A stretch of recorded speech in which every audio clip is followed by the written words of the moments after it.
नमस्कार दोस्तों। आज मैं इस वीडियो में डिस्कस करने वाला हूं कि एक इन्वेस्टमेंट स्ट्रेटजी या इन्वेस्टमेंट प्लान क्या होना चाहिए। मैं अपने टैक्सेशन प्रोफेशन में अपने एक्सपीरियंस के आधार पे बोल सकता हूं कि बहुत सारे क्लाइंट से मैं मिलता हूं या उनके फिनेंशियल डेटा को या उनके इन्वेस्टमेंट स्ट्रेटजी को देखता हूं, तो मेरे को एक चीज़ समझ में आती है कि जिसको हम लोग फिनेंशियल लिटरेसी बोलते हैं उसकी बहुत कमी है। लोगों को नहीं पता कि मेरी प्रायोरिटी क्या है, what should be my first priority, then second, third, fourth. तो उसी पे मैं डिस्कस करने जा रहा हूँ। सबसे पहले क्या है कि जब भी कोई आप इन्वेस्टमेंट प्लान करते हो या अपनी फिनेंशियल प्लानिंग करते हो, तो सबसे पहला काम होना चाहिए कि हेज फॉर द वर्स्ट, कि सबसे ख़राब से ख़राब सिचुएशन के लिए आपको अपने आप को कैसे प्रोटेक्ट करना है, वो सबसे पहली प्रायोरिटी होनी चाहिए। तो मैंने बहुत से लोगों को देखा है कि वो बहुत सारा इंश्योरेंस प्रीमियम पेमेंट कर रहे हैं, लेकिन उनको ये नहीं पता है कि वो जो इंश्योरेंस पेमेंट पॉलिसी उन्होंने जो लिख के रखी है, उनकी रिक्वायरमेंट को फुलफ़िल कर रही है कि नहीं कर रही है।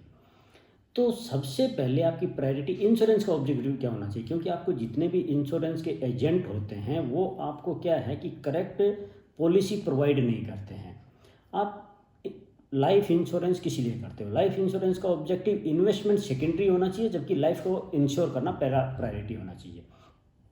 तो बहुत सारे लोग ह्यूज प्रीमियम पेमेंट करते हैं लेकिन एडुकेट इंश्योरेंस कवर नहीं होता है। तो सबसे पहले आप जिस भी इनकम ग्रुप में आ रहे हो, सबसे पहले आपको, जैसे मैंने कहा कि सबसे बुरे वक्त के लिए अपने आप को हेज कीजिए, तो उसके लिए ये होना चाहिए कि सबसे पहले आपके पास अच्छी एक टर्म इंश्योरेंस होनी चाहिए। उसके लिए क्या है कि आपको ये देखना है कि आपकी फैमिली की डिपेंडेंसी किसके ऊपर है। अगर आपके ऊपर फैमिली की डिपेंडेंसी है तो आपको ये देखना चाहिए कि सबसे पहले हमको एक टर्म इंश्योरेंस लेना चाहिए। तो आज के टाइम में अगर आप देखोगे तो टर्म इंश्योरेंस के जितने भी प्लान हैं, अगर आप 50 लाख से 1 करोड़ तक की भी इंश्योरेंस पॉलिसी लेते हो, मैं टर्म इंश्योरेंस की बात कर रहा हूँ, जिसमें आपका इन्वेस्टमेंट कुछ नहीं होता है, खाली इंश्योरेंस प्रीमियम होता है, उसका रिटर्न बैक कुछ नहीं मिलता है। अगर कोई क्लेम होने के टाइम में आपको जो भी इंश्योर्ड वैल्यू है वो मिलती है, अदरवाइज आपको उसको रिटर्न कुछ नहीं मिलता है। तो आप डिफरेंट आज की तारीख में बहुत सारी इंश्योरेंस कंपनीज है जो आप अच्छे अच्छे टर्म इंश्योरेंस प्लान दे रही है। तो 50 लाख से लेके 1 करोड़ तक का भी अगर कोई आप टर्म प्लान लेते हो तो उसमें प्रीमियम आपका जो है 10,000 से 15,000 के बीच में है सालाना। तो आपको सबसे पहले इस सबसे ख़राब सिचुएशन के लिए अपने आप को हेज करना चाहिए और एक अच्छा टर्म इंश्योरेंस लेना चाहिए। बाकी इंश्योरेंस प्रीमियम आप लो या नहीं लो, लेकिन एक अच्छा इंश्योरेंस प्लान आपके पास ज़रूर होना चाहिए। और इस इंश्योरेंस प्लान को लेने के लिए आप खाली अपने एजेंट की बातों पे मत जाइए। आज बहुत सारे ऑनलाइन पोर्टल है, वहाँ पे जाके अलग अलग कंपनीज के इंश्योरेंस प्लान को, टर्म इंश्योरेंस प्लान को कंपेयर कीजिए। और एक सबसे पहला, आप कुछ भी काम करते हो आपको एक अच्छा टर्म इंश्योरेंस प्लान आपके पास, इंश्योरेंस पॉलिसी आपके पास होनी चाहिए, क्योंकि ये आपकी फर्स्ट प्रायोरिटी होनी चाहिए कि अगर आपकी फैमिली आपके ऊपर डिपेंड करती है तो आपके पास इतना एडुकेट इंश्योरेंस होना चाहिए कि कल को अगर कोई भी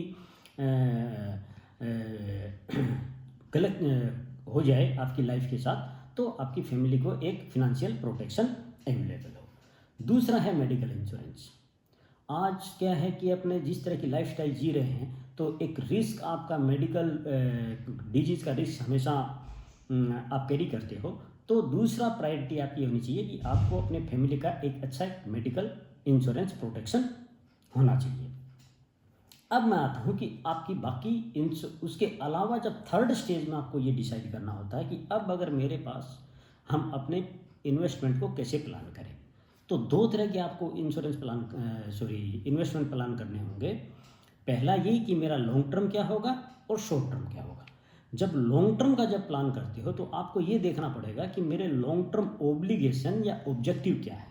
तो लॉन्ग टर्म में सबसे पहले आप देखोगे कि लॉन्ग टर्म में ये होता है कि आप अगर बच्चों की हायर एजुकेशन की बात करो तो हायर एजुकेशन के लिए एक ज़्यादा पैसे की ज़रूरत होती है। तो आप अपने इन्वेस्टमेंट प्लान को शुरू की यंगर एज में इस तरह से प्लान कीजिए कि हायर एजुकेशन के समय, बच्चों की हायर एजुकेशन के समय आपके पास पर्याप्त धनराशि हो, जो भी आपका इनकम ग्रुप है उसी के हिसाब से।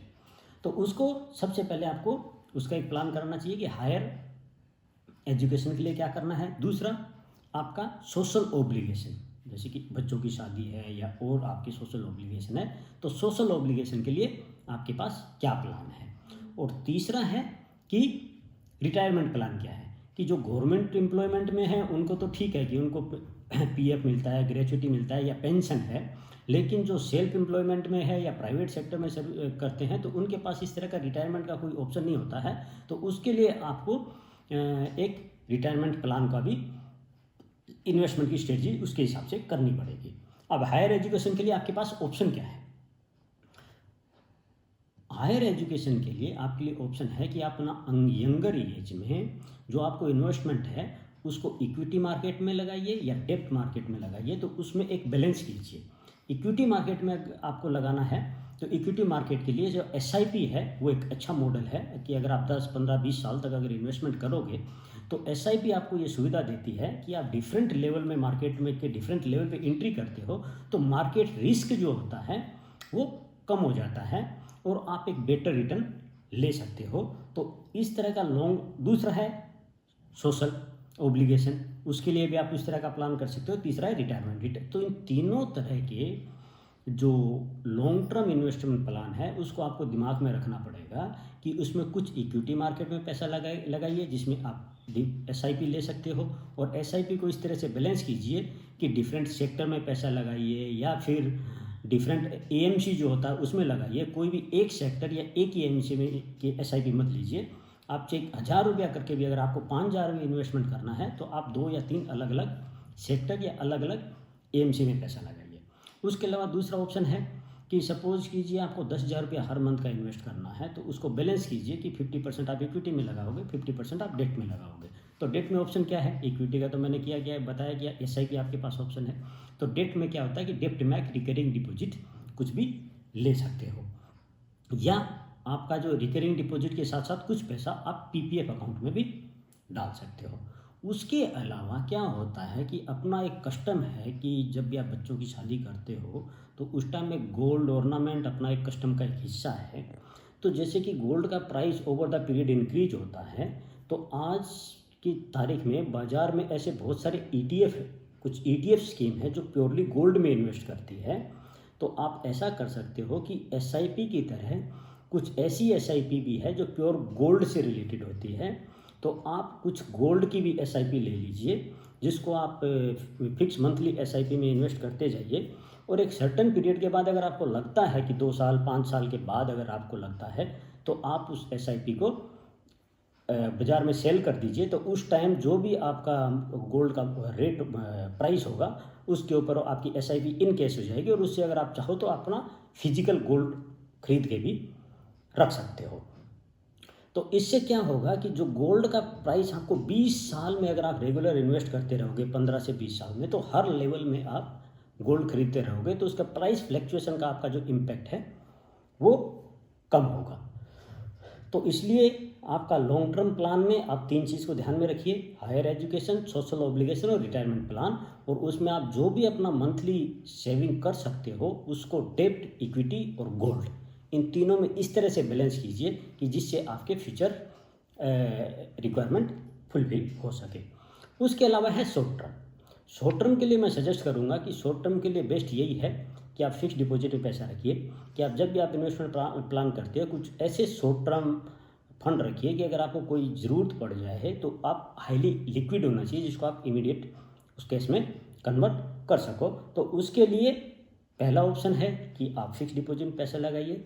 दूसरा, अगर कभी आपके पास कोई सरप्लस पैसा आता है तो आप इक्विटी मार्केट में भी पैसे लगा सकते हो, और उसके लिए ऑप्शन ये है कि अगर आप 2, 3 साल 4 साल अगर आपको भी मैं शॉर्ट टर्म ही ट्रीट कर रहा हूँ तो 3, 4 साल का अगर आपको मार्केट में डिफरेंट टाइम पे आपको अलग अलग अपॉर्चुनिटी मिलती है कि जब बाजार 20%, 15% जब कोई क्रेज करता है तो वो एक बेटर ऑप्शन होता है इस तरह के शॉर्ट टर्म प्लान के लिए, जहाँ आप 3 से 5 साल के लिए पैसा इन्वेस्ट कर सकते हो। हाँ, लॉन्ग टर्म के लिए मैंने आपको जो स्कीम बताई, बहुत सारी बाज़ार में पेंशन स्कीम वगैरह वगैरह आ रही है, तो उसमें आपको पढ़ने की ज़रूरत नहीं है। अगर आप एसआईपी, आरडी, गोल्ड और गोल्ड ईटीएफ में अगर पैसा लगाओगे तो अगर कोई भी इमरजेंसी सिचुएशन आ गई तो विदाउट एनी एडिशनल कॉस्ट आप उन पैसा को कभी भी लिक्विडेट भी कर सकते हो। तो आपका लॉन्ग टर्म का प्लान का ऑप्शन भी फुलफिल हो रहा है, और उसके साथ में अगर आपको कोई बहुत ही इमरजेंसी ज़रूरत पड़ गई तो उस इन्वेस्टमेंट को आप जितना पोर्शन चाहिए उतने पोर्शन को लिक्विडेट कर सकते हो। क्योंकि अगर कोई आप किसी के पेंशन प्लान में इन्वेस्ट कर दोगे तो उसमें ये होता है कि अगर आपको कोई इमरजेंसी ज़रूरत पड़ गई तो पूरा पेंशन प्लान आपको ब्रेक करना पड़ेगा। उससे अच्छा है कि आप, अगर आपके 3 SIP चल रही है, कोई इमरजेंसी हो गया तो आप 1 SIP के पैसा को लिक्विडेट करके अपना इमरजेंसी रिक्वायरमेंट को फुलफिल कर रहे हो।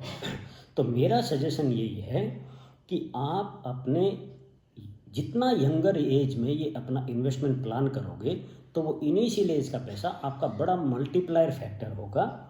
तो मेरा सजेशन ये है कि कोई भी हो, आपका कोई भी इनकम ग्रुप हो, आप अपने इनकम ग्रुप के हिसाब से अपना प्लान कीजिए। सबसे पहले आपके पास एक अच्छी टर्म इंश्योरेंस पॉलिसी होनी चाहिए, दूसरा आप फैमिली मेडिकल इंश्योरेंस होना चाहिए, तीसरा लॉन्ग टर्म प्लान के लिए इन्वेस्टमेंट होना चाहिए, और चौथा आपका शॉर्ट टर्म रिक्वायरमेंट में अवेलेबिलिटी ऑफ फंड के हिसाब से आप अपना इन्वेस्टमेंट कर सकते हो। तो मैं इसी के साथ ये वीडियो ख़त्म कर रहा हूँ और उम्मीद करता हूँ कि आपको ये अच्छा लगेगा। और अगर आपका कोई भी फीडबैक हो तो इस वीडियो के नीचे कमेंट में ज़रूर दीजिएगा। तो मैं अगर हो सका तो इसके ऊपर एक और वीडियो लेके आऊँगा, थोड़ा डिटेल अलग अलग सेगमेंट को लेके, कि जिसको मैं और बेटर तरीके से एक्सप्लेन कर सकूँ। Thank you very much.